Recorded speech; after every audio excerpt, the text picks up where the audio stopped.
शुरू होने जा रहा है देश का सबसे बड़ा मुकदमा, आपकी अदालत, रजत शर्मा के साथ।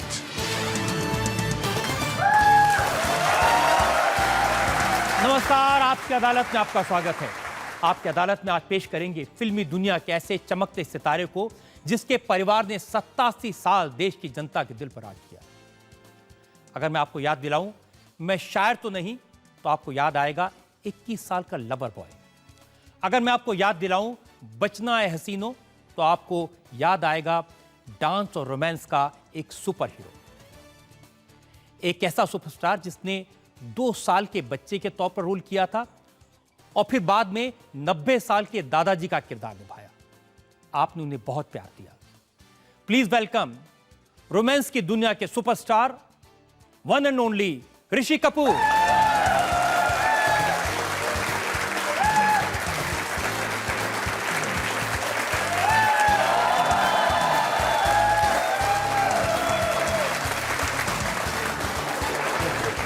ऋषि कपूर के इस मुकदमे पर आज जनता की तरफ से जज हैं नफीसा अली।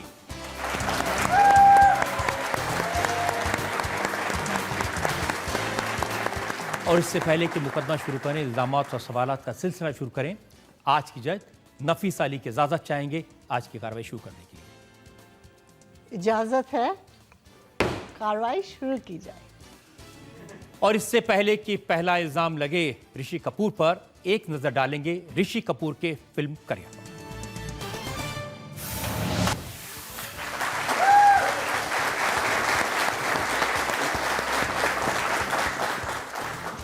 तो आइए मुकदमा शुरू करते हैं। आपकी अदालत में पहला इल्जाम ऋषि कपूर।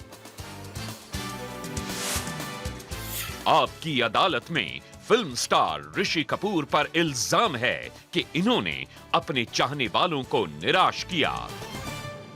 ऋषि, रोमांटिक हीरो के तौर पर आपको जनता ने बहुत प्यार दिया। 25 साल नॉन स्टॉप लोगों ने आपको प्यार दिया। लोग सोचते थे भी 4-5 साल और चल सकते हैं, आपने बीच में छोड़ दिया। क्या करे, बदन ने छोड़ दिया हमारा साथ।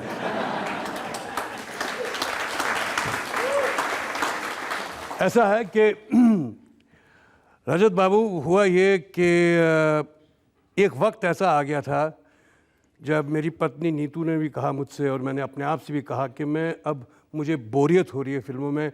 मैं सिर्फ जर्सी पहन के ऊटी, स्विट्ज़रलैंड जाके सिर्फ गाना गा रहा था, पेड़ों के इर्द गिर्द हीरोइन के साथ सिर्फ भाग ही रहा था। हाँ, पैसे बना रहा था, लेकिन एक्टिंग का जो मुझे शौक़ था वो मुझे कोई ऐसे रोल्स मिल नहीं रहे थे। तो मैंने सोचा कि अब वो बच्चे नए भी आ गए थे, सलमान, शाहरुख, आमिर। ये सन 96-97 की बात कर रहा हूँ, 98 की बात कर रहा हूँ। तो मैंने सोचा कि मैं वॉलंटरली अपने इस करियर को छोड़ दूँ। बहुत हो गया, 25 साल लगातार काम करना, 73 से 98 तक। 98 में मेरी फिल्म कारोबार लगी थी। वो तब तक काम करना एक बहुत बड़ा एक इनिंग्स होता है, जो कि बहुत कम लोगों ने शायद इसे हासिल किया है। आपको काम देना डायरेक्टर्स, प्रोड्यूसर्स ने इसलिए बंद कर दिया क्योंकि आपने खाने पर और पीने पर ज़्यादा ध्यान दिया। ये भी है कि एक हमारे कपूर ख़ानदान और परिवार पे जो एक दोष है, जो खाने पीने का जो शौक़ है, तो सर मैंने फिर उस वक्त थोड़ा अपने आप को छोड़ दिया। और फिर 99 से लेके अब तक मैं कैरेक्टर रोल्स कर रहा हूँ, बड़ा मज़ा आ रहा है। अब जाके मुझे कुछ काम करने का मौका मिला है, मैं कुछ रोल्स कर रहा हूँ जिनसे मुझे मज़ा आ रहा है, और मैं उम्मीद करता हूँ कि आप लोगों को भी मज़ा आ रहा हो। लेकिन ऋषि जी, जितनी सक्सेस आपको मिली, पहली फिल्म बॉबी जिस तरह की सुपर हिट हुई, आपको तो चलते जाना चाहिए था। मैं उस तूफान से लड़ रहा था, उस आंधी से लड़ रहा था। एक्शन इरा ज़माना था और वो तूफान का नाम था अमिताभ बच्चन। अमिताभ बच्चन का दौर था, अमिताभ बच्चन एंग्री मैन का दौर था। हर हीरो बंदूक उठा के मुक्काबाजी करते हुए खंजर के साथ बैनर पे, और मैं एक बेचारा आदमी था जिसके हाथ में सिर्फ गिटार था।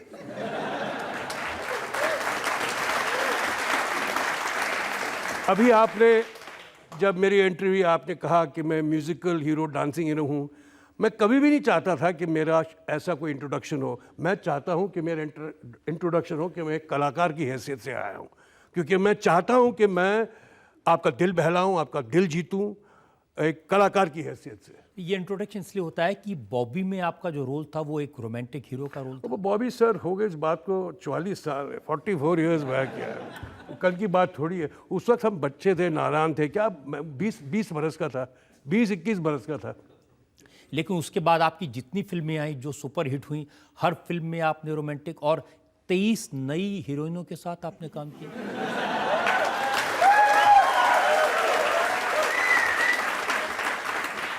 बात दुरुस्त है आपकी। जी हाँ, मैंने कहते हैं शायद 23 से ऊपर भी हों।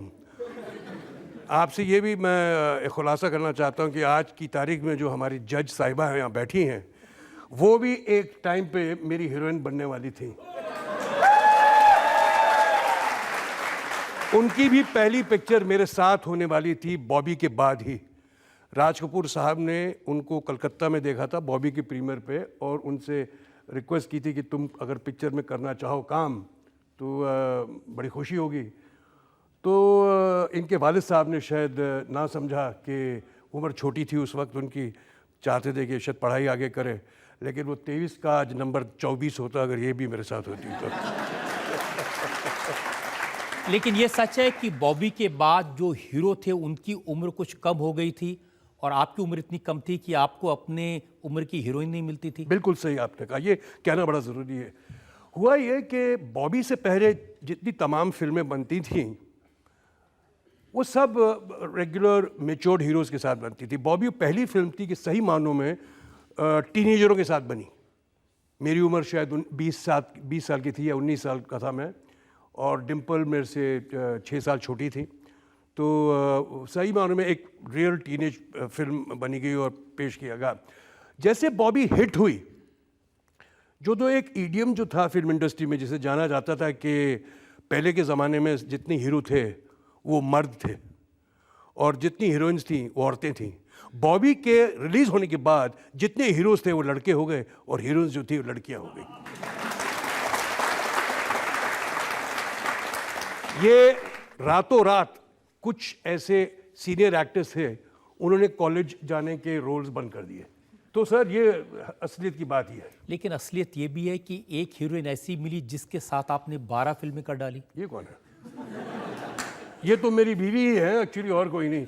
12 नहीं, 11 थी और अब मेरे ख्याल में अभी 14 हो गई हैं। नीतू के साथ मैंने 14 फिल्में की हैं। तो ऐसा क्या देखा आपने कि एक के साथ ही 14 फिल्में? मैंने पहले उस वक्त ही देख लिया था कि इसका ही साथ है, तो 14 नहीं करता तो पिटाई होती थी। जैसे आज के ज़माने के जो हीरो हैं मेहनत करते हैं, आपका बेटा अगर वो गिटार बजाएगा तो पूरी 3-4 महीने से ट्रेनिंग लेगा, तो आप भी ऐसी मेहनत करते थे? ऐसा तो नहीं होता था। आप लोगों में से बहुत लोग समझते होंगे कि मैं गिटार बजाता हूँ या मैं धफली बजाता हूँ या मैं ट्रम्पेट बजाता हूँ। मैं कुछ नहीं आता मुझे, मैं आपका सिर्फ बेवकूफ़ बनाता हूँ। मैं एक अभिनेता होने की हैसियत से मैं आप लोगों को कन्विंस करता हूँ कि मैं बजा सकता हूँ, क्योंकि ये मेरा प्रोफेशन है। मैं आपको कन्विंस करता हूँ।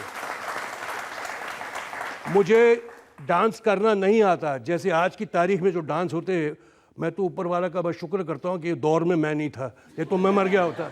जैसे आज के डांसिंग होती है वो तो हमसे तो ऐसा कभी होना नहीं था।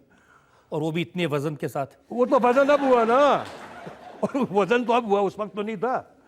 तो ये है कि देखिए, ये आपसे कहूँ कि सही नीयत से काम किया, मेहनत की, ऐसा नहीं होता कि हो जाता था। और उसका परिणाम ये है कि आपने मुझे इस अदालत में आज बैठाया उसी के लिए। आज हाँ, इतने दौर मैंने काम किए, तो आज मेरा जो मैंने इनसे पहले आते कहा कि लीजिए अपनी गर्दन ले आया हूँ आपके चौखट पे, जो करना कर लीजिए आप। लेकिन ये सही है कि जिसको लोग एज ए हीरो प्यार कर रहे थे, एज ए नायक प्यार कर रहे थे, जब कैरेक्टर आर्टिस्ट बने तो खलनायक बन गए, विलन। मैं समझता हूँ एक कैसे क्या कहते हैं, और ट्रू आर्टिस्ट जो होता है सही मानों में, उसे हर तरह का रोल करना चाहिए। मैं कॉमेडियन का मैंने रोल किया है, सीरियस रोल किया है, मैंने खलनायक का रोल किया है। हाल ही में मेरी सोशल फिल्म आनी है, बहुत एक मज़ेदार फिल्म है वो भी, उसमें तो तरह तरह के रोल करने में तो मज़ा है। नहीं तो मैंने कहा था ना, वही पहले क्या कर रहा था, सिर्फ गाने ही गा रहा था, जर्सियाँ पहन के हीरोइन के पीछे ही भाग रहा था और कुछ नहीं कर रहा था। तो अब जाके कुछ काम करने का मौका मिला है और मैं इस बात बड़ी खुशी होती है मुझे कि बड़ी खुशी होती है 90 साल के दादाजी बन के। हाँ, देखिए बिल्कुल।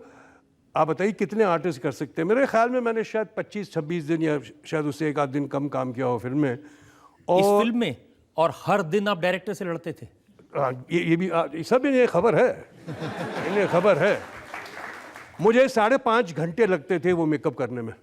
मैं सुबह 5 बजे उठता था, तो समझिए 6 बजे से लेकर 11:30-12 तक तो मेकअप चलता था। उसके बाद मैं जाता था सेट पे। जितने दिन मैंने काम किया है, मैंने डायरेक्टर के साथ इसलिए झगड़ा किया था, मैंने क्रिएटिविटी पे कोई झगड़ा नहीं किया, मैं एग्जीक्यूशन पे झगड़ा करता था। मैं एग्जीक्यूशन मतलब कि शॉट कहाँ कहाँ से लेंगे, तो वो चाहते थे कि शॉट हर एंगल से लिया जाए। मैं एक कलाकार हूँ जो मैं अपने आप को समझता हूँ, मैं वो स्पॉन्टेनियस स्कूल से हूँ, बड़ा नेचुरल स्कूल का एक्टर हूँ। मैं कोई मेथड एक्टर नहीं हूँ। हालांकि मुझे बहुत इज्जत है हर किस्म के एक्टिंग स्कूल की, मैं इज्जत करता हूँ। लेकिन मेरा स्टाइल जो है वो कि एक बार कर सकता हूँ मैं, 2-3-4 बार करूँ तो मैं स्टेल हो जाता हूँ। और वो चाहते थे कि मैं हर डायरेक्शन से वो ही शॉट लूँ, तो मैं उनको डिलीवर नहीं कर पाता था। मैं स्टेल हो जाता था एज एन एक्टर। तो मेरा झगड़ा इस बात का होता था कि भाई तुम मुझे बताओ मेरा मेन एंगल क्या है। बिल्कुल मैं खिलाफ था कि वो नहीं करें हर एंगल से मेरा शॉट, क्योंकि मेरे से होता नहीं था। तो लेकिन फिल्म देखने के बाद मैंने फिर जब देखा तो मैंने कहा कि भाई तुम सही थे, मैं गलत था। हो सकता है कि मैं ओल्ड फैशन हूँ, मैं ओल्ड स्कूल हूँ, मैं आज के तुम लोगों के साथ मुकाबला नहीं कर सकता, शायद कंधे से कंधे नहीं मिला सकता, लेकिन जो भी है एंड रिजल्ट वॉज गुड। क्या end result Kapoor and sons का अच्छा था कि नहीं? इतने लंबे करियर में ऐसे भी मौके हैं जहां आपने फिल्म को ना कर दिया और बाद में आपको लगा गलती हो गई? बहुत है ऐसी फिल्में। एक फिल्म थी जिसने मिथुन चक्रवर्ती को बहुत बड़ा जी हाँ, जी हाँ। फिल्म थी क्या नाम था, प्यार झुकता नहीं, प्यार झुकता नहीं। वो जो उनके प्रोड्यूसर थे बोकाडिया साहब, वो उन्होंने पिक्चर नीतू सिंह के साथ बनाई थी पहले। तो उन्होंने बहुत मिन्नतें की, बहुत मुझे चाहा कि मैं उनकी फिल्म में काम करूं, लेकिन मैंने इसलिए नहीं किया क्योंकि उस वक्त मेरी नासिर हुसैन साहब की फिल्म आ रही थी ज़माने को दिखाना है, और उसमें मैं नासिर साहब का टिपिकल हीरो था। You know those white shoes, guitar on the shoulder, you know typical image थी। और प्यार झुकता नहीं में मेरा रोल था एक 4 साल के बच्चे का बाप का। तो मैंने सोचा, देखिए इतना तो मेरा दिमाग नहीं चलता था कि मैं अगर किसी बाप का रोल करूँगा तो मेरी इमेज पे ज़रा कुछ प्रॉब्लम हो जाएगा, और मुझे नहीं करना चाहिए। और वो पिक्चर सुपरहिट हुई। मैंने ना किया एक छोटी सी बात पे, और that's okay, it's good luck. हम हर आदमी के साथ होता है। अमजद खान के साथ हुआ था हाउ ही गॉट शोले। पहले तो वो डैनी को चाहते थे, प्रेमनाथ जी को चाहते थे, then how they zeroed in on Amjad. तो ये बातें होती हैं हमारी इंडस्ट्री में। जो miss the bus, get the bus, वही बात। लेकिन आपको सबसे बड़ी बस मिली जो राज कपूर साहब ने दी? राज कपूर साहब मेरे फादर ही नहीं, मेरे गुरु भी हैं। जो कुछ भी आज जानता हूँ उनकी वजह से जानता हूँ। उन्होंने मेरे साथ 3 फिल्में बनाई हैं, मेरा नाम जोकर, बॉबी और प्रेम रोग। तीनों फिल्म अपने टाइम की एक बहुत अहम वक्त में बहुत उनकी इम्पोर्टेंस रही हैं। तो मैं तो बहुत उनका शुक्रगुजार हूँ कि मैं उन फिल्म का हिस्सा था। राज कपूर साहब के काम करने में और बाकी डायरेक्टर्स के साथ काम करने में क्या फ़र्क आपको मिला? राज कपूर साहब एक एक्टर भी थे, तो वो समझते थे कि दुविधा क्या है एक्टर की, क्या है, और वो दिखाते थे कैसे परफॉर्म करने के लिए। तो वो इजी हो जाता था एक एक्टर को, चूँकि वो इमिटेट करते थे। तो मेरे साथ कभी ऐसा हुआ नहीं, उन्होंने छोड़ दिया मुझे कि तुम परफॉर्म करो। जैसे मैं आपको एक वाक़या बताऊं, बॉबी में मेरा ज़िंदगी का पहला गाना मुझे गाना था, मैं शायर तो नहीं। तो मैं बड़ा एक्साइटेड था कि मुझे गाना भी, पहले हीरो तो बन रहा हूँ तो मुझे गाना गाना पड़ेगा। तो सेट्स पे पहुंचा, चीफ असिस्टेंट जो था, वन ऑफ द असिस्टेंट मेरा बचपन का दोस्त राहुल रवेल, एच.एस. रवेल साहब के बेटे। तो मैंने उनसे पूछा, यार वो आज के डांस में डांस मास्टर या कोरियोग्राफर कौन है? तो बोले कोई नहीं आया अभी तक। हाँ, कोई नहीं आया, क्या हुआ? तो साहब से पूछा कौन है भाई, गाना गाना है मुझे, मैं कैसे गाऊँगा? राज साहब आ गए सेट पे, लाइटिंग वाइटिंग कर ली, तो बोला हाँ रेडी है। तो तो मैं अपने फादर को कभी पापा डैडी ये कुछ नहीं बोलता था, साहब बोलता था उनको एज ए। तो मैं पूछा साहब कोई डांस लगता है नहीं, इसी क्या क्यों, क्या ज़रूरत क्या है, तुम गाना गाओ, खड़े हो गाना गाओ। तो मुझे तो आता नहीं, इसे सब आ जाएगा, गा के दिखा। तो हुआ ये कि उनका ये सोचना था कि अगर कोई डांस मास्टर में लाता तो तुम उनकी नकल करते, वो दिखाते, और वो उनकी नकल तुम्हारे सीनियर एक्टर्स ने की हुई है।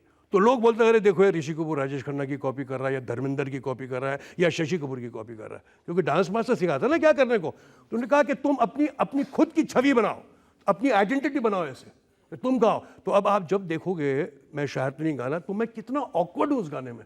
कभी हाथ ऐसे उठाया जैसे पुलिसमैन उठा रहा है, जैसे मैंने ऐसे किया हुआ, मुझे कुछ नहीं आता था बिल्कुल, ना कि अभी आता है कुछ भी, मुझे तब भी कुछ नहीं आता था, अभी भी कुछ नहीं आता।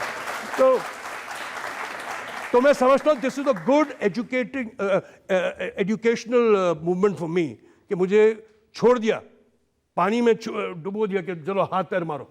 तो वहाँ से सर मैंने हाथ पैर मारना सीखा, अपने आप पे थोड़ा एतबार करना सीखा कि हाँ मैं कर सकता हूँ।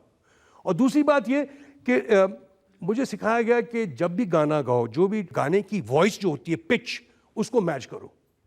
हम अक्सर देखते हैं गाने गाते हुए लोग कि ऊंचे पिच में गा रहे हैं और ये बड़ी मेहरबान, बड़े हम पे एहसान कर रहे हैं दूसरे हीरो की को ऐसे गाते हुए। अरे उसको मैच करो, तुम्हारी नसें यहाँ से दिखनी चाहिए, फुलनी चाहिए, कि लगना चाहिए ऑडियंस को कि नहीं यार वाकई गा रहा है ये गाना।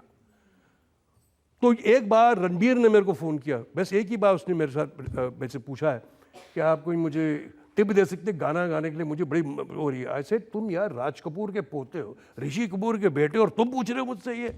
तो बोले मुझे नहीं आता। ऐसे मैंने इतना ऊंचा गाओ कि तुम्हारी जो हीरोइन है वो तुम्हें इल्ज़ाम लगा कि तुम इतने बेसुरे हो और ऐसे गाना मत गाओ यार।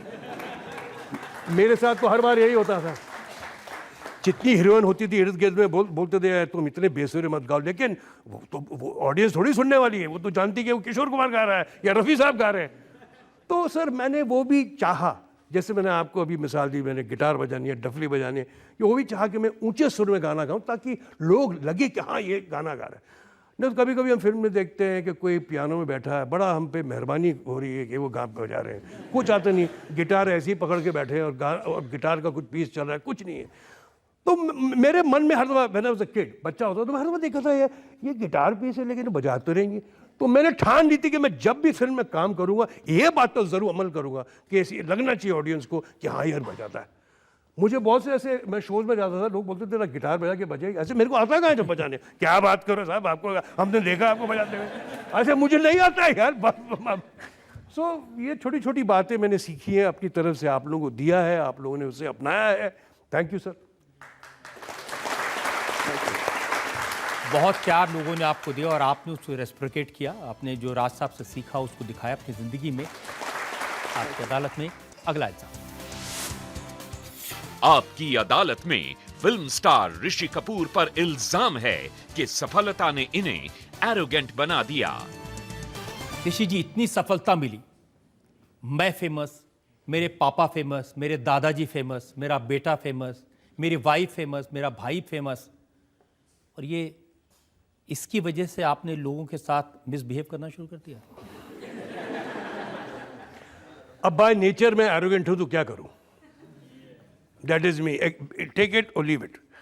बट ये बात ज़रूर सही है कि मेरे इर्द गिर्द जितने तमाम लोग हैं उन्होंने अपनी पोजीशन बनाई है, कायम रखी उन्होंने। मुझे बहुत फ़ख्र है इस बात का कि मैं इंडस्ट्री में, हमारी परिवार ने उनका योगदान 87 साल का है, 87 years in the 100 years that it is. तो आप लोगों ने ये जो प्यार दिया है मैं इसका बहुत शुक्रगुजार हूँ, बस इसे बरकरार रखिए। मैं चाहता हूँ कि ये रणबीर भी इस पीढ़ी को, अपनी पीढ़ी को आगे ले जाए। इतना बड़ा खानदान, इतने बड़े बड़े नाम, पृथ्वीराज कपूर, राज कपूर, शशि कपूर, ऋषि कपूर, और नाम क्या रखें? चिंटू। बोलिए। डब्बू। बोलिए। इसलिए मैंने रणबीर का कोई पेट नहीं रखा। आपको पता है मेरा नाम चिंटू कैसे बना? जब मैं पैदा हुआ था तो मेरे बड़े भाई रणधीर कपूर साहब, मेरे से जो 5 साल बड़े हैं, तो वो अपने स्कूल में उन्होंने नई नई कविता सीखी थी, एक रिडल जिसे कहते हैं ना, रिडल को क्या कहते हैं हिंदी में? पहेली। कि छोटे से चिंटू मियाँ लंबी सी पूंछ, जहां जाए चिंटू मियाँ वहां जाए पूंछ। तो बोलो क्या? तो सुई धागा का था। तो वहां से वो उन्होंने मुझे चिंटू बनाना शुरू कर दिया मेरे भाई ने, और आज तक मैं झगड़ा कर रहा हूँ यार, तुझे और कोई नाम नहीं मिला था चिंटू रखने से पहले। लेकिन ये चिंटू जब बड़ा एक्टर बन गया तो आपने डायरेक्टर्स को ये कहा कि मैं रात में काम नहीं करूंगा? ये भी एक हकीकत ही है बात। मैंने आपको बताऊं, मैं एक पिक्चर मैंने कैसे रिफ्यूज़ की। मैं कहीं दूर शूटिंग कर रहा था, एक प्रोड्यूसर मेरे पीछे बार बार बोल रहा था आप कहानी सुन लीजिए। कहा मुझे वाकई उस वक्त टाइम नहीं रहता था, मैं बहुत बिजी था एज एन एक्टर, 2 शिफ्ट करता था। तो मैं एक दिन बहुत दूर मुंबई में 2 स्टूडियोज़ का दरमियान काफ़ी 1 घंटे का 1.5 घंटे का था। तो मैंने कहा था काल तू यहाँ आ जा, मैं पहली शिफ्ट यहाँ कर रहा हूँ, फिर दूसरी शिफ्ट में उस स्टूडियो में जाते जाते मुझे अपनी वैन में तू कहानी सुना देना। वही टाइम था मेरे पास, ठीक है। तो वो खाना वाना खाया, मैंने पैकअप किया 2-2:30 बजे, और गाड़ी में बैठे इधर उधर की बातें पूछे। मैं बोला कहा अब शुरू हो जा, तू कहानी क्या सुना रहा है मुझे। तो उसने कहानी बड़ी सिंपल है, एक रात की कहानी है। होता है ये क्या? मैंने बोला एक मिनट क्या कहा तुमने? उसने कहा कि मैंने कहा कि बड़ी सिंपल कहानी, एक रात की कहानी। ऐसे एक रात की कहानी मतलब रात में बनेगी पिक्चर? ऐसे हाँ। मैंने ड्राइवर का नाम था तुकाराम। अच्छा तुकाराम गाड़ी रोको। तो बोला क्यों, क्या हुआ? इसे एक रात तू मुझे मतलब 60 रात तक तू मेरी बजाते रहेगा, मैं तो काम में नहीं करता।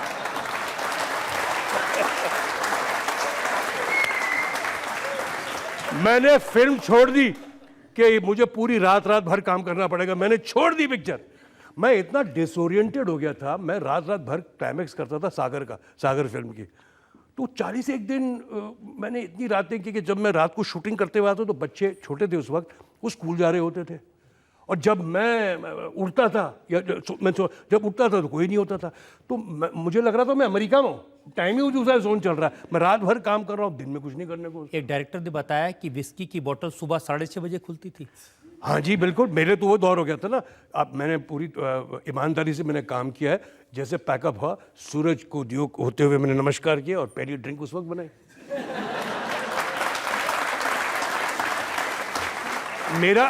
मेरा पैकअप सुबह हुआ है तो मेरा वक्त डायरेक्टर, मैं और मेरे एक सह कलाकार थे, हम सब पहली ड्रिंक लेते थे, ड्रोंग देते थे और जाके फिर घर जाके सोते थे। चलिए, आप डायरेक्टर के साथ, प्रोड्यूसर के साथ एरोगेंट थे, आप कहते हैं कि मैं, लेकिन जिस पब्लिक ने इनको आपको बनाया, लोगों को ऑटोग्राफ देने में आपको परेशानी थी, तस्वीर खिंचाने में परेशानी थी, हाथ मिलाने में परेशानी थी। होता क्या है कि हम भी इंसान हैं। पहले एक ज़माना था सब लोग ऑटोग्राफ मांगते थे, एक मांगो तो क्या प्रेसिडेंट बन जाता है, सब 10 और खड़े हो जाते हैं। आजकल तो ऑटोग्राफ कोई लेता ही नहीं, बड़ी अच्छी बात है। अब सब फोटोग्राफ लेते हैं, सबके पास टेलीफोन जो आ गया है तो सब टेलीफोन। अगर आप एक को दें तो सब भीड़ इकट्ठा हो जाती है, हमारी बारी नेक्स्ट। अब आप हमारी सिचुएशन नहीं समझते। हमारी दुविधा ये होती है कि मुझे देर हो रही है, मुझे जाना है, कब तक मैं अपने जबड़े को स्माइल ऐसे करते रहूं। तो मुझे तकलीफ होती थी कि मैं कब तक ये आपको ये करूं। तो मैं भी इंसान हूं यार, हाँ। और आजकल मैंने सुना आपको इस बात पर गुस्सा आता है जब लोग आपसे रणबीर के बारे में पूछते हैं। नहीं, ये तो फख्र की बात है। रणबीर के बारे में, मेरे बेटे के बारे में पूछे। हाँ, इस बात का मुझे बड़ा वो अफसोस होता है कि कुछ प्रोड्यूसर्स मुझे फ़ोन करते हैं, डायरेक्टर मुझे फ़ोन करते हैं, यार हमारी इंट्रोडक्शन करा दो। तो मैं उन लोगों से ज़रूर कहता हूँ कि मैं रणबीर का बाप हूँ, उसका सेक्रेटरी नहीं हूँ। उससे बात करनी, उससे बोला उसे कहानी सुनाओ। अब मुझसे कहानी सुना कि क्या फ़ायदा होगा? क्योंकि अगर कोई डिसीजन होता तो मैंने तो कभी भी रणबीर को बर्फी नहीं करनी देता मैं बोले ये क्या पिक्चर है यार, जो गूंगा है बहरा है उसके ऊपर पिक्चर कैसे बनाओगे तुम? तो मेरा डिसीजन इस जनरेशन पे बिल्कुल गलत होता। आज की जनरेशन की थिंकिंग अलग है, मेरी जनरेशन की थिंकिंग अलग थी। तो मैंने कहा आप खुद गिरोगे, खुद पटोगे, पिक्चरें तुम्हारी नहीं भी चलेंगी भी तो तुम्हारे तजुर्बे, तुम अपने एक्सपीरियंस से अपना बैंक बनाओगे। And that is how life is all about. हमारी एक्टरों की जीवन तो यही होती है। लेकिन आपको अच्छा लगता है जब लोग आपसे पूछते हैं कि रणबीर की शादी कब होगी, किससे होगी, किससे ब्रेकअप? ये तो आप भी मुझे बता दो कब होगी, किससे होगी यार। लेकिन ये जरूर कह दूं, जब भी होगी बड़े धूमधाम से होगी और बड़े फख्र से होगी, जब भी शादी। कुछ अखबारों में छपा कि कटरीना से उनकी बहुत दोस्ती थी, अब टूट गई है। जी हाँ, ये तो मैंने भी पढ़ा है।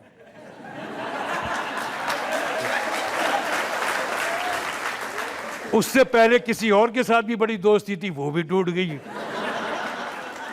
ठीक है भाई, जगह दिल तो बच्चा है, तो हमारे पेशे में कभी कभी कोई सीन करते करते दिल तो आ ही जाता है। अब देखो, घायल तो मैं भी हूँ, मैंने भी तो अपना दिल अपने फिल्म काम करते करते ही दिया था ना। लेकिन 5 साल इंतजार करवाया था आपने नीतू जी को? नहीं, ऐसी बात तो बिल्कुल नहीं है। हमने 73 से मेरी शादी हुई 80 में, 79 समझ लो, 80 जनवरी में।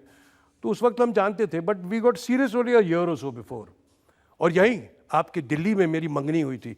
मैं आया था दिल्ली किसी और की मंगनी के लिए, और मैं चुपचाप से लोगों ने मेरी मंगनी उसके साथ करा दी। इसे कहते हैं डेस्टिनी, इसे कहते हैं डेस्टिनी। कपूर खानदान के इश्क मोहब्बत के बहुत सारे किस्से दुनिया में हम सुनते हैं, लेकिन हमेशा बात होती है नरगिस और राज कपूर की। जी, क्या किस्सा था?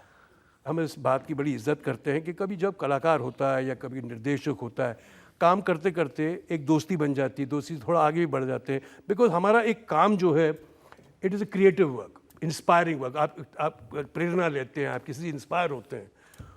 तो वी आर ह्यूमन बीइंग्स। इंसान इंसान से ही प्यार करेगा, किसी और गैर जानवर से तो काम प्यार नहीं करेगा। तो we are part of that, it happens with everybody. तो ये अभी शादीशुदा लोगों का कभी कभी ऐसा हो जाता है, हादसा हो जाता है, उस वक्त तो it is part of life, I guess. लेकिन फिल्म इंडस्ट्री में शायद इससे बड़ी रोमांटिक स्टोरी कोई नहीं हुई जो राज कपूर साहब और नरगिस की थी।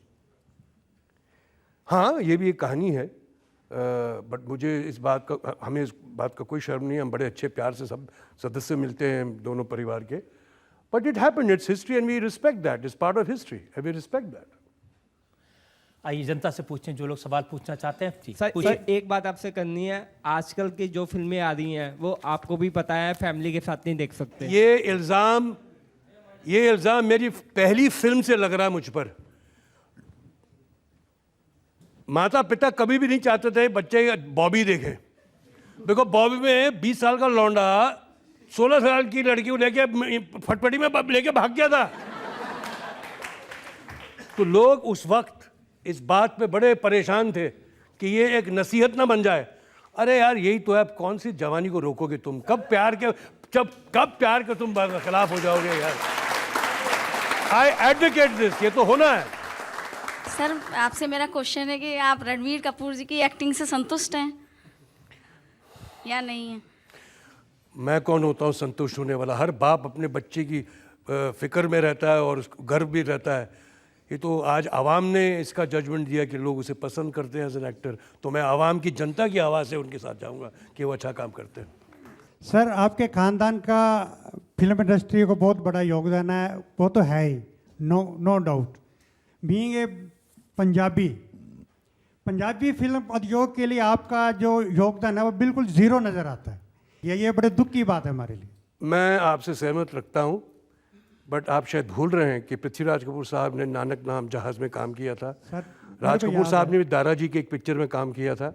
और मैंने बहुत बार लोगों से कहा है कि मेरे लिए कोई सही स्क्रिप्ट दीजिए। मैंने हाल ही में भी कहा है, लाओ, मैं वो फिल्म फ्री करूँगा। मैं चाहूँगा किसी संस्था में कोई ऐसी फिल्म हो जो मैं अपनी तरफ से अपनी छोटी हैसियत से कुछ कर सकूं। और क्यों पंजाबी, क्यों, मैं भी हर ज़बान में करूं। मैं पंजाबी ज़रूर हूं, लेकिन रहता हूं मैं महाराष्ट्र में। मैं मराठी फिल्म करूं, कोई भी फिल्म क्यों। हम इंसान पहले, बाद में हम अपने आप को बांटें। आपकी अदालत में अगला सवाल। आपकी अदालत में फिल्म स्टार ऋषि कपूर पर इल्जाम है कि इनका अपनी जबान पर काबू नहीं है। ऋषि जी, नीतू जी हमेशा ये कहती हैं कि ऋषि कपूर किसको कब कहां क्या कह दें, कुछ भरोसा नहीं। सही है, बिल्कुल। क्या है कि मैंने डिप्लोमेसी कभी सीखी नहीं है। जो दिल में है वो ज़बान में है। मैंने ये मेरी एक बहुत बड़ी शॉर्टकमिंग है कि मैं सोचता नहीं हूँ, बस बोल देता हूँ। तो आपको टेबल पे नीचे से लात नहीं मारती? अरे इतने दिखाऊं कितने निशान हैं? नहीं, ऐसा होता है यार। अब ये सही है कि सांवरिया के सेट पर रणबीर की पहली फिल्म थी, वहां पर आपने कुछ ऐसी बात? बिल्कुल सही। बताओ को वाकया। जरूर बताइए। हुआ ऐसे कि संजय लीला बंसाली साहब, मैं इनकी बड़ी इज्जत करता हूँ, बहुत उम्दा डायरेक्टर हैं, वो फिल्म मेकर हैं। तो उन्होंने रिक्वेस्ट की कि आप, फिल्म शुरू हो गई थी सांवरिया, तो आप सेट पे आइए ज़रा प्लीज़, आशीर्वाद दीजिए हम सबको, बच्चों को। तो मैंने कहा कि कहाँ मैं सेट आऊँगा यार, कॉन्शियस हो जाएंगे लोग, बच्चे। तो उन्होंने कहा नहीं यू हैव टू कम। तो नीतू ने भी कहा कि चलो जस्ट गो, उनका हौसला बढ़ेगा, जाके गो एंड तो चलिए गए हम सेट पे। तो जैसे मैं सेट के अंदर, स्टूडियो के अंदर बहुत बड़ा सेट लगा हुआ था, तो मैंने जैसे एंटर किया तो मैंने बोला अरे ये कौन सी जगह है यार, ये क्या जगह है। तो मैंने अपने आप से बात करनी शुरू की कि यार ये ऐसी जगह है जहाँ बुधा भी है, वहाँ एक आरके स्टूडियो का वो भी है, एक वेनिस की गलियाँ भी हैं, कोई टर्किश मार्केट भी है, कोई अजीब अजीब व गरीब ऐसा सेट लगा था। तो मैंने बोलना चाहा तो मैं नीतू से कहा ये क्या जगह है यार, ये कौन सा सेट है, किधर की है, हम कहाँ जा रहे हैं। नीतू ने मेरे को चींटी मारी, चुप। मैं बोला यार चुप चुप मीन्स चुप, ओके डोंट। फिर मैंने देखा कि वहाँ ऊपर ऐसे लाइटिंग के नई सिस्टम, वो उस वक्त नया नया था, ये बड़े बड़े गुंबद थे, गुंबद के अंदर वो बत्तियाँ थी, बत्तियाँ मतलब लाइटिंग डिफरेंट। तो मैंने ये भी सोचना चाहा कि ये क्या जगह है यार, कौन सी फिल्म बन रही है, किधर की बन रही है पिक्चर, क्या है। तो ये मुझे बात नहीं करनी चाहिए थी, I should have been a diplomat. बहुत सारी बातें नहीं करनी चाहिए थी।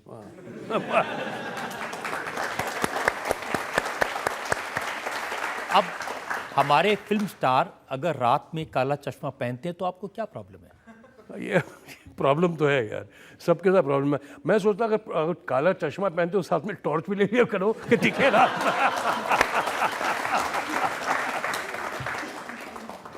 अब रात में तुम्हें कौन सी रोशनी ऐसी चमक रही है, ऐसे आपकी आंखें चुनिया जा रही हैं कि आपने रात को चश्मे पहने हुए हैं। मुझे ये कभी समझ में नहीं आता है कि जितने एक्टर लोग हैं अच्छे खासे, हमारी जनरेशन में तो कभी किसी ने कुछ ऐसा नहीं किया। अब रात को 2 बजे रात को यार, 2 बजे रात को जा रहे हैं फ्लाइट में और चश्मे पहने हुए हैं यार। टोपी तक तो समझ में आती है, शायद उनको धूप लग रही होगी रात को, बट साथ में चश्मे पहने हुए कहाँ जा रहे हो यार रात को। और बेशरम है इन लोग, समझते भी नहीं इन लोग। हीरोइंस तक समझ में आता है, लड़के लोग करते हैं सब। अच्छा भाई मैं उस स्कूल का हूँ, मेरा सोचना ऐसा है, ये ज़रूरी नहीं कि मैं सही हूँ या गलत हूँ, लेकिन मैं ये सोचता हूँ, आप मुझे तो रोक नहीं सकते। जो सोचते हैं वो कह देते हैं। हमारे फिल्म स्टार्स के साथ में बॉडीगार्ड चलते हैं जी, आप उस पर भी कमेंट कर देते हैं। मैंने बॉडीगार्ड्स का कभी कमेंट नहीं किया। मैंने आज की तारीख में इतने लोग एक्टर की पॉपुलैरिटी इतनी होती है, सब चाहते हैं कोई फोटोग्राफ ले। जैसे मैंने आपसे कहा सबके पास तो टेलीफोन जो है जिसमें कैमरा है, तो उससे क्राउड कंट्रोल करने के आपने लिए। किस्सा सुनाया था कि हॉलीवुड के एक्टर्स हैं वो कैसे सड़क पर खड़े रहते हैं। हाँ अच्छा आप उस पर बात कर रहे हैं। जी हाँ, और हमारे लोग को बड़ी परेशानी होती अच्छा है। आपने बड़ी रिसर्च की है मेरे बारे में, ये सही है। मैं एक बार मिस्टर ग्रेगरी पेक को, मेरे फादर न्यूयॉर्क में थे, तो वो स्लोन कैटरिंग हॉस्पिटल उनके टेस्ट चल रहे थे। तो ग्रेगरी पेक जो ग्रेगरी पेक साहब की जो बीवी थी वो मेरी सिस्टर से उनकी दोस्ती हो गई थी। तो ग्रेगरी पेक और वो उनकी मिसेस मेरे फादर को मिलने होटल आई थी। Very simple people. एक तो Gregory Peck was nearly about 6'8" और 6'9", उनकी हाइट इतनी लंबी, और मेरे तो गिटकू आदमी, मैं तो उनके सामने इतना लगता था। तो खैर आफ्टर मीटिंग देम उन्होंने रिक्वेस्ट किया कि so we will take your leave. नीचे आए, भरी सड़क में, मैनहट्टन में, भरी सड़क में, मेन एवेन्यू में, वो अपनी, उस वक्त मोबाइल फ़ोन था नहीं, तो वेट कर रहे थे। उन्होंने टाइम दिया था कि इस वक्त पे तुम गाड़ी ले आना, पार्किंग तो होती नहीं है वहाँ उन सड़कों में। भरी सड़क में गाड़ियाँ इधर से उधर होती हुई, सड़कों में लोग चलते हुए वो खड़े हुए थे। बहुत से लोग उनसे हाथ मिलाया, उन्होंने रिक्वेस्ट किया, किसी के पास कैमरा था तो फ़ोटो ले ली। बड़े पेशेंस के साथ वो खड़े, और उन्होंने सब ओब्लाइज किया अपने फैंस को। मैं आज सोचता हूँ कि आज किसी कलाकार की एक पिक्चर रिलीज़ नहीं होती, उनके फैंस उतने नहीं होते जितने उनके बॉडीगार्ड्स होते हैं, इतने बॉडीगार्ड्स के साथ चलते हैं। तो एक आई गेस एक स्टाइल भी हो गया।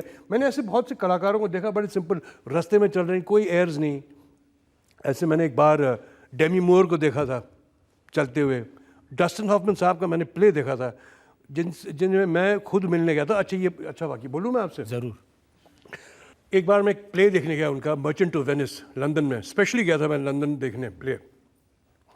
अच्छा, वहाँ के जितने हमारे भाई लोग होते हैं इंडियन सेटल्ड, वो बड़ा इम्प्रेस करना चाहते हैं किसी एक्टर को, तो मुझे रोल्स रॉयस में वो लेके गए हॉल में, जहाँ ब्रॉडवे में चल रहा था उनका प्ले। तो मैं रोल्स रॉयस में आया था, तो जाहिर है कि मैं जब जाऊँगा तो उसी गाड़ी में जाऊँगा जो गाड़ी मुझे पिकअप करने आई थी। मैंने डस्टिन हॉफमैन साहब को प्ले करते हुए देखा। उन्होंने रोल किया था शार्लॉक का। कमाल थे वो स्टेज पे, और ऐसे इंतज़ाम किए गए थे कि जब प्ले ख़त्म हो तो मैं उनसे जाके मिलूं। खैर, मैं वहाँ बैक स्टेज गया, मैंने उनसे मुलाकात की, बहुत अच्छी तरह मिले। उन्होंने बहुत अपने बड़े, जैसे बिल्कुल अनलाइक मी, सबको ऑटोग्राफ दिया, किसी ने फूल दिया, ये किया। ब्रिटेन की सबसे सस्ती गाड़ी, मुझे उस वक्त कहा गया था, उसे कहते थे फोर्ड एस्कॉट। एक गाड़ी होती थी फोर्ड एस्कॉट। डस्टिन हॉफमैन साहब इतने बड़े कलाकार, उनके लिए गाड़ी वो थी। देखिए कितने वो डाउन ट्रॉडन सिंपल लोग हैं। और मैं खुद आया था रोल्स रॉयस में, तो मुझे इतना बुरा लगा कि दिस इज कॉल्ड ह्यूमिलिटी। ये नहीं कि मैंने चाहा था कि मुझे रोल्स रॉयस ले जाए, वो तो अपनी दोस्त मुझे लेके आया था। तो these people are simple people. हम लोग अपना हुआ बना देते हैं, गाड़ी बड़ी, 4 बॉडीगार्ड, चश्मे सब, सिंपल रहो यार। और जो आजकल बॉडी बिल्डिंग होती है, इससे भी आपको परेशानी है?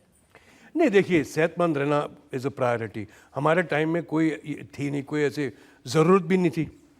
मैं आजकल क्या देख रहा हूँ, एक मुसीबत बात ये है रजत बाबू कि ज़्यादातर लोग ये मसल्स बनाने में तुले हुए हैं, ज़्यादा उसमें वक्त देते हैं। एक्टिंग के मसल्स ज़रा कुछ कमज़ोर रहते हैं।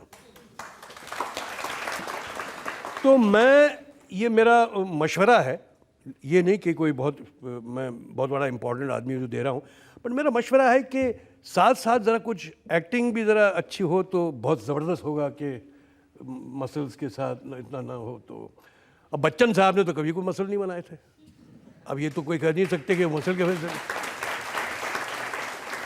तो it is good to be healthy, it is good to be healthy, अच्छी बात है। ये नस्ल, ये जनरेशन जो है is very conscious about that body. लेकिन क्या होता है, ये मेरा सोचना है कि जब एक्टर फेस करता है कैमरा, इसके बाद ऐसे कुछ 6 पैक्स हो और ये उनकी अदा पूरी बदल जाती है। वो ज़्यादा चाहते हैं कि वो अपनी बॉडी देखे, एक्टिंग पे ज़रा कम ध्यान देते हैं। ये मेरा सोचा, आप भी लोग कभी गौर कीजिएगा कि वो उनका जो स्टांस होता है, बॉडी लैंग्वेज होती है, हर चीज़ बदल जाती है। जैसे नॉर्मल है, वो हमारा क्लैप आता है, स्टार्ट साउंड कैमरा, हाँ जी एक्शन, सडनली उनकी अदाएँ कुछ बदल जाती है, कुछ ना, ये स्टांस ये हो जाता है। अरे भाई, अच्छे भले तुम थे, एक्टिंग नेचुरल करो, ये वो करो। अब you become conscious because you got very good abs, you got very good body, got a good physique, you want to show that. तो मैं अपने हैसियत से ऐसा सोचता हूँ। लेकिन अब तो बहुत आमिर खान ने पहले जी वजन देखिए, बढ़ाया। वो तो कमाल की बात है, वो तो रोल के लिए किया है ना। पहले वजन बढ़ाया, फिर घटा के कि उसने अपने आप को फिट, और वो रेसलर का रोल है, उसने अपने काम के लिए किया है। ये नहीं कि मैं पहले और आमिर तो खैर पुराने बीज है, वो तो एक्टिंग के। और सलमान ने भी सबने, सलमान ने किया है, शाहरुख ने किया है, अक्षय कुमार देखिए, he is so healthy, he is so fit. तो जो लोग करते, अभी हाल ही में रणबीर कर रहा है एक फिल्म के लिए, ही इज प्लेइंग सम ऐसा रोल है, तो उसकी बॉडी बिल्डिंग चालू हो। तो मैं नहीं चाहता कि वो भी पहले ऐसे कुछ सैंडो बन जाए।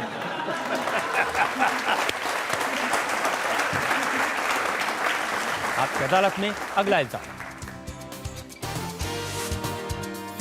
आपकी अदालत में फिल्म स्टार ऋषि कपूर पर इल्जाम है कि ये हर बात पर कमेंट करते हैं।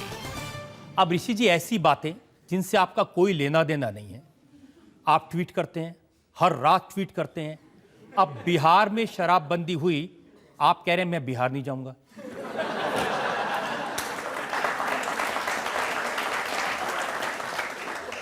ये मेरा अपना सोचना था कि प्रोहिबिशन दुनिया भर में हर बार फेल हो चुकी है। प्रोहिबिशन से, दबाव से, जिस चीज़ में आप कहते हो कि ना करो, उससे क्या होता है कि अंडरवर्ल्ड पैदा होता है, पुलिस उसका नाजायज़ फ़ायदा उठाती है, गलत शराब बनती है, नशीली चीज़ें बिकती हैं। जो लोग, जिन्हें करना ही है, नशा करना ही है, वो करेंगे ही, वो इलीगली करेंगे। हुआ ये कि जितने तमाम पॉलिटिशियन हैं, पुलिस वाले हैं, गलत लोग हैं, उनका फ़ायदा होगा और क्या होगा, जनता उसमें पिटेगी, वो मरेगी। मैंने वो करना चाहता हूँ। लेकिन चीफ मिनिस्टर नीतीश कुमार ने कहा कि आप कह रहे हैं कि मैं बिहार नहीं आऊँगा, जैसे आप रोज़ बिहार जाते हैं।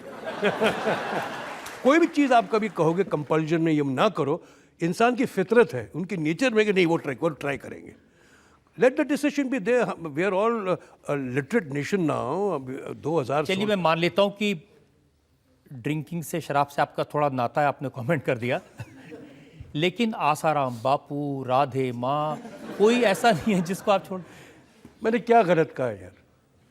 मैं तो हर बार कहता हूँ कि आपकी इनसिक्योरिटीज़ जो होती है ना, ये इंसान थोड़े इंटेलिजेंट होते हैं, वो आपकी इनसिक्योरिटीज़ का फ़ायदा उठाते हैं, क्योंकि आप उन्हें मानते हैं इसलिए वो आपका फ़ायदा उठाते हैं। अब आपने राधे माँ की तस्वीर लगाई, कहा ये बगैर चश्मे के बप्पी लहरी जैसे दिखते हैं।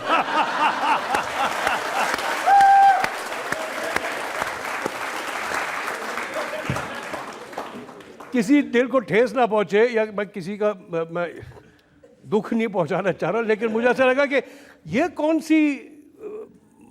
कौन सी गुरुआइन है या गुरु है जो इतने लदी हुई हैं सोने में, तो मुझे लगा कि ये भप्पी लेरी की बहन है ये तो ये शायद। अब देखिए उनकी फॉलोइंग हो सकती है, लोग उनको मानते होंगे, मैं उनसे कोई पर्सनल एजेंडा नहीं उनके साथ, लेकिन सोचने वाली बात है कि कुछ लोग इन चीज़ों का फ़ायदा उठाते हैं, नाजायज़ फ़ायदा उठाते हैं उनकी वीकनेस, आपकी वीकनेसेस का, और वो इंटेलिजेंट पीपल होते हैं और वो अपना धंधा पानी चलाते रहते हैं। आपने वो बाबा राम रहीम के बारे में भी कहा कि मैं उनका रोल करने को तैयार हूँ, मेरे पर मुकदमा चला के देखो। मुझे याद नहीं आ रहा, मुझे वो एक बार मिले थे, बहुत अच्छी तरह मिले थे, बहुत अच्छे थे, बट अगर मैं करना चाहूँ कोई रोल और अगर मुझे ऐसा करना पड़े तो मैं उनसे इंस्पिरेशन तो ले सकता हूँ ना किसी रोल करने के लिए। उनकी नकल करने के लिए ये कीकू शारदा पर केस हो गया था, ये तस्वीर है। ओके।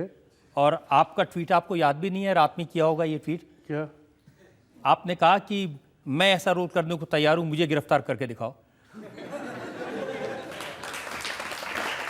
बट इसमें गलत क्या है?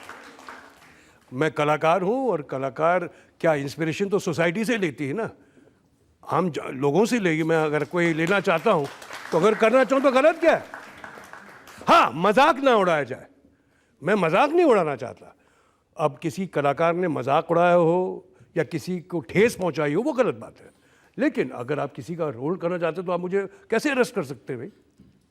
सबसे बड़ी कंट्रोवर्सी आपकी तब हुई जब आपने ट्वीट करके कहा कि गांधी परिवार के नाम पे, राजीव गांधी के नाम पर, सोनिया गांधी के नाम पर, इंदिरा गांधी के नाम पर जो बिल्डिंग्स हैं, रोड हैं, पोर्ट है, एयरपोर्ट है, उन सब के नाम बदल दो। पहले तो मैं ये कह दूं कि मेरी कोई ऐसी एस्पिरेशन नहीं है कोई पॉलिटिशियन बनने की, या मैंने ये जो कहा है इसलिए कहा कि रूलिंग पार्टी को प्लीज़ करने के लिए। कांग्रेस के लोग तो कह रहे हैं कि आप ये सब कुछ इसलिए कर रहे हैं कि आप बीजेपी को खुश कर दें। तो मैंने ये थोड़ी कहा मैं किसी पार्टी के अगेंस्ट हूँ। मैंने जो कहा मैंने सही सोचा और इस बारे में कमेंट किया कि क्या ज़रूरी है कि हर शहर में, हिंदुस्तान के हर शहर में जो भी संपत्ति है, जो भी नेशनल एसेट है, वो नाम उनके फैमिली से ही जाना जाए? क्या हमारे मुल्क में ऐसे और कोई एमिनेंट लोग नहीं है जिन्होंने शहर बनाया हो या हमारे मुल्क में बनाया हो?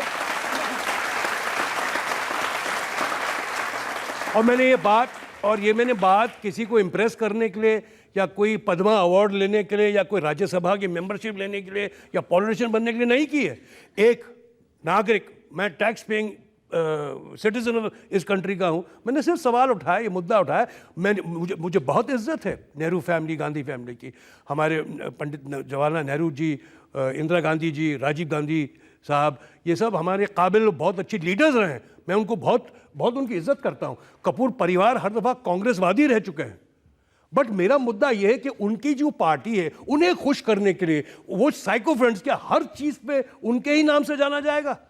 ऋषि जी वो मैं चाहना चाहता हूं कि 2009 में मुंबई में एक बांद्रा कुर्ला कॉम्प्लेक्स का एक ब्रिज बना, बांद्रा वर्ली लिंक ब्रिज बना, 2009 में कमीशन किया, और राजीव गांधी साहब का देहांत 1991 में हुआ था, 91। वो 2009 में भी आप उनके नाम से वो आपने रख दिया।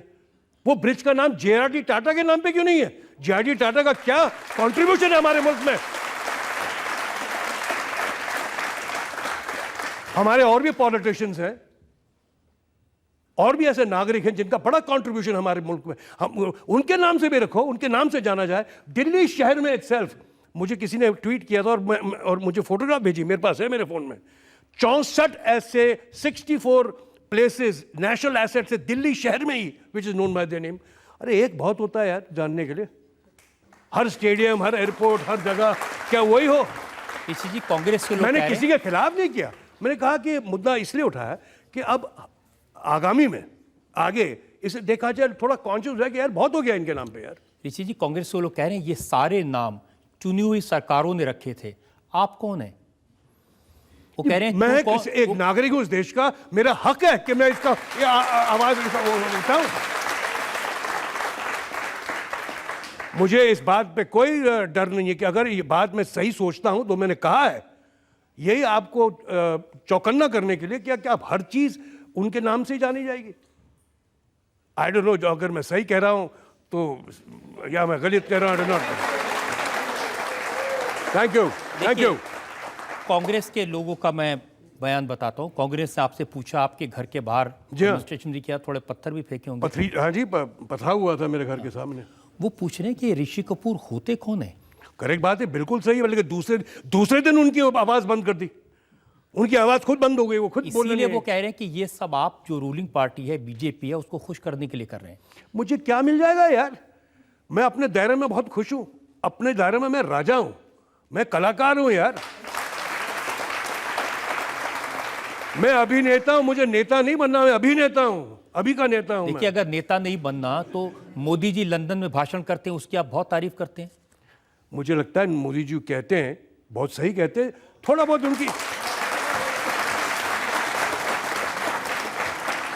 उनसे बस यही गुजारिश है कि जो कहते हैं वो करके दिखाएं भी जल्दी से, कि इम्प्लीमेंटेशन हो, वो करे, क्योंकि हम चाह रहे हैं कि जो ये सरकार अभी है वो कुछ करे। हम जनता, हम वेट कर रहे हैं कि हमारी जो उनके प्रोमिसेस है वो फुलफिल करें।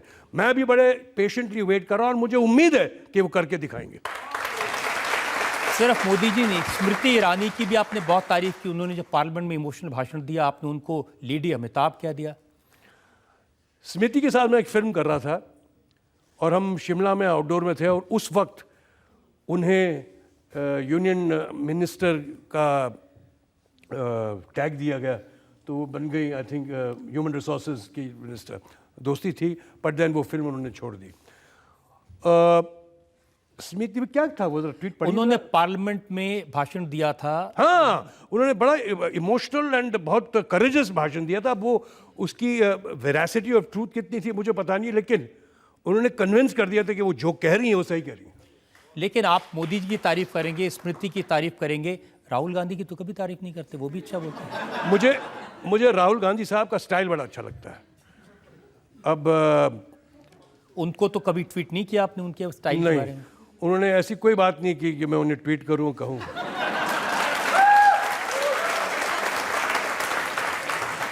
कुछ लोगों ने यह कहा कि आपको दर्द है, इतने साल आपने फिल्म इंडस्ट्री में काम किया, लेकिन आपको कभी कांग्रेस की सरकारों ने पद्म अवार्ड नहीं दिया, अब शायद मोदी जी दे दें।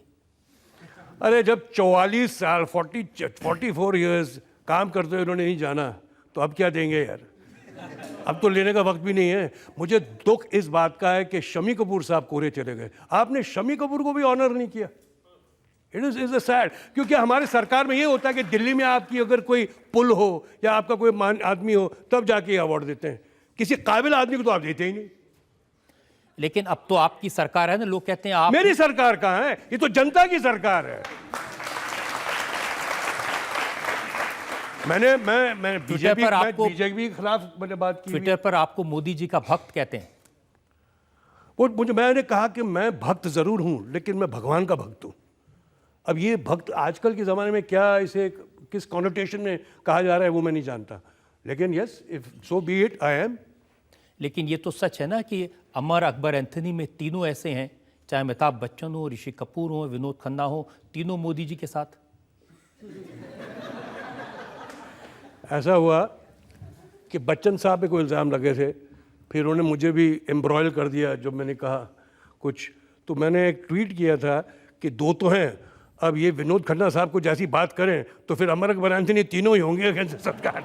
तो ऐसा कुछ मैंने कहा था। लेकिन देखिए जी, मैं जो करता हूँ ना मज़े के लिए करता हूँ, मैं किसी को ठेस नहीं पहुँचाना चाहता। अगर गलती से मैंने अगर ठेस पहुँचाई तो मैं आज भी आपके सामने हाथ जोड़ के माफ़ी मांगता हूँ कि मेरा इरादा इंटेंशन वो नहीं था। मेरा इरादा, मेरी इंटेंशंस क्लियर है, my thoughts are very clear, but चूंकि एक प्लेटफॉर्म मिल गया है, मज़े की बात है, लोग इंजॉय करते हैं। अगर उसमें कुछ आप सच्चाई का बीज उठा सकते हो तो ले लो, अगर आप उसमें कोई सीख सकते हो तो ले लो, अदरवाइज मज़े की चीज़। ये आदत कहाँ से पड़ी ट्वीट करने की? अच्छा, इसका दोष आप अनुष्का शर्मा को दीजिए। मैं क्या फिल्म थी वो, पटियाला हाउस की शूटिंग कर रहा था लंदन में, तो नए नए उनको दिख रहा था, तो मुझे मेंबर बना दिया। तो मुझे आज से 5-6 साल पहले, तो मैं बोला नहीं ये मेरे बस की बात नहीं है, कौन ये जानेगा। फिर एक शूटिंग कर रहा था तो अभिषेक बच्चन ने मुझे कहा कि अंकल ये you should be part of this. तो बोला चलो करके दिखाओ। तो मैंने बोला तो मैं तो मेंबर बनाऊँ बस। तो आज 1 साल हुआ है मुझे ट्वीट करते हुए, बट आप लोग उसका मज़ा उठाते हैं या नहीं, या गलत लगता है आपको या क्या? हाँ?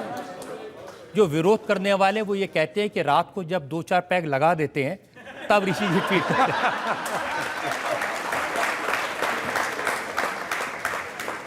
चूंकि सच्चाई से उनको डर लगता है, उनके मन में कोई पाप है, तो ये उन्हें और कोई मिलता नहीं, तो ये बोलते हैं रात को 2-4 लगाने के बाद ये बात करते हैं।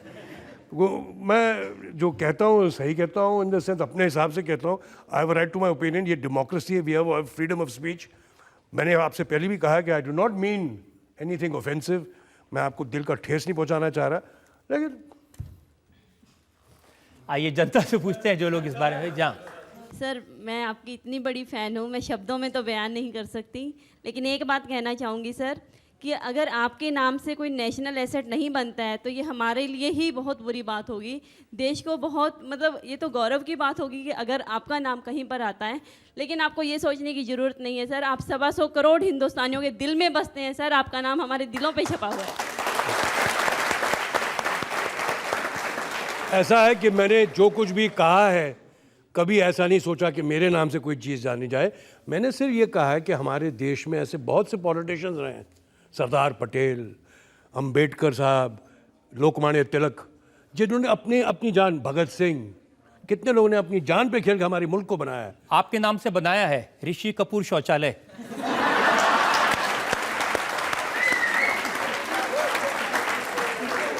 ये हाँ जी, मुझे किसी ने कहा था बनाया गया है जी, और फिर उसका जवाब किसी और ने बना के मेरे नाम पे दे दिया कि शौचालय में क्या किया जाए उसका। सर, मेरी सिर्फ आपत्ति ये है कि ये बोलने की क्या ज़रूरत थी कि सब बाप का माल समझ रखा है क्या, ये वो। आप सिर्फ अपनी बात शॉर्ट में बोल सकते थे, सबको अच्छी लगती। तो सर इसका मुझे थोड़ा दुख है, और ये सर तो आप आपके दुख में मैं बड़ा शरीक हूँ।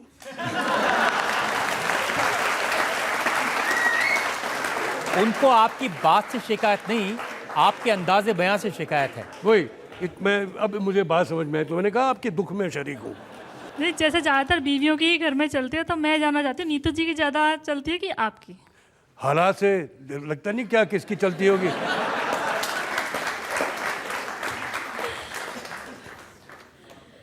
अगर उनकी चलती होती तो ये ट्वीट करना बंद कर चुके होते आप। सही कहा आपने, मेरे बड़े झगड़े होते हैं। अब तो मैंने वाटर डाउन कर दिया अपने आप को। इतनी कलरफुल जिंदगी आपकी है, कंट्रोवर्सीज हैं, रोमांस है, एक्टिंग है, हीरो वर्शिप है, तो ये सब लिख दीजिए किताब। पिछले 2 साल से ये कोशिश में हैं हम कि एक जो मेरी ज़िंदगी रही है उसे डॉक्यूमेंट करते हुए ख़त्म की जाए वो किताब, लेकिन वो चली आ रही है। मैं दोषी हूँ इस बात का कि मैंने जो मेरी बायोग्राफी लिखी जा रही है वो अभी हाल ही में लास्ट लेग पे है या लास्ट एंड पे है। तो जब बात उठाए तो मैं आप लोगों से एक प्रश्न करना चाहता हूँ।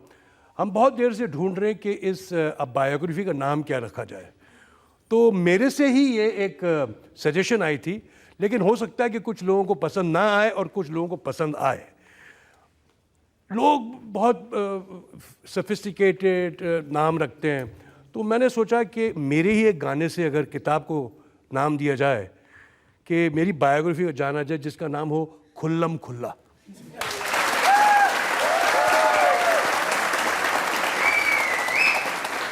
देखिए, मेरी ज़िंदगी में ज़्यादा कंट्रोवर्सीज तो हुई नहीं है, ये छोड़ के जो आप लोगों ने बात की। तो रजब बाबू ने तो ये सब कुछ खुलासा कर ही दिया है आज की तारीख में, लेकिन जो उन्हें नहीं मालूम वो शायद उस बुक में हो।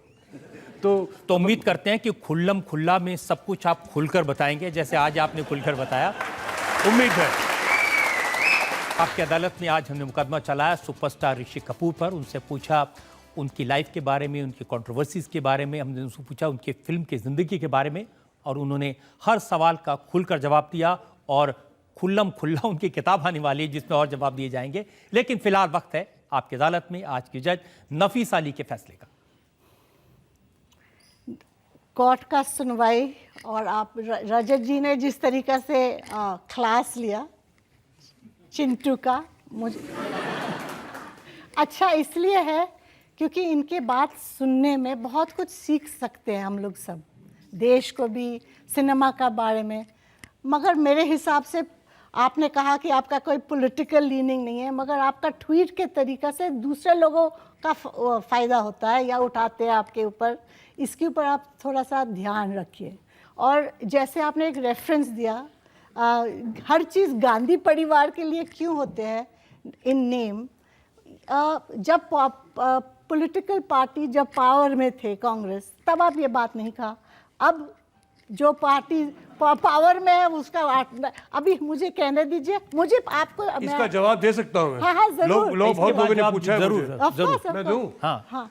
हुआ ये कि जब मैं शाम को देख रहा था कि दिल्ली के एक अकबर रोड को महाराणा प्रताप रोड जाना चाहे, तो तब मेरे बात में ये उत्पन्न हुई कि मैं ये क्यों नहीं कहूँ कि जितने जो हर जैसे मैंने कहा नेशनल एसेट पे एक नाम ही दिया जा रहा है, वो क्यों नहीं है। अगर ये उस वक्त होता तो मैं उस वक्त देता। अगर उस वक्त वो रोड के नाम बदली हो अभी क्यों हो रहा है, वही कह रहा हूँ ना, हुआ इसी वक्त। मे बी टाइमिंग गलत हो गई। नहीं, पॉलिटिकल खेल होता है ऋषि। यू हैव बहुत केयरफुली से आप ट्वीट करिए, क्योंकि आप एक रोल मॉडल है, आप आइकॉन है, आप बहुत कुछ सिखा सकते हैं और मैसेज बढ़िया सा दे सकते हैं, और इसका फ़ायदा जनरेशंस को मिल पाएंगे। आई थिंक ये अदालत इस वक्त खुल्ला खुल्लम में जो आपने सब कुछ कहा, अब बुक के लिए वेट करेंगे, देश बुक के लिए वेट करेंगे, और कोर्ट को भी इजाज़त दे कि हम लोग सब मिलके ये पढ़े और आपको और बेटर समझे। Thank you.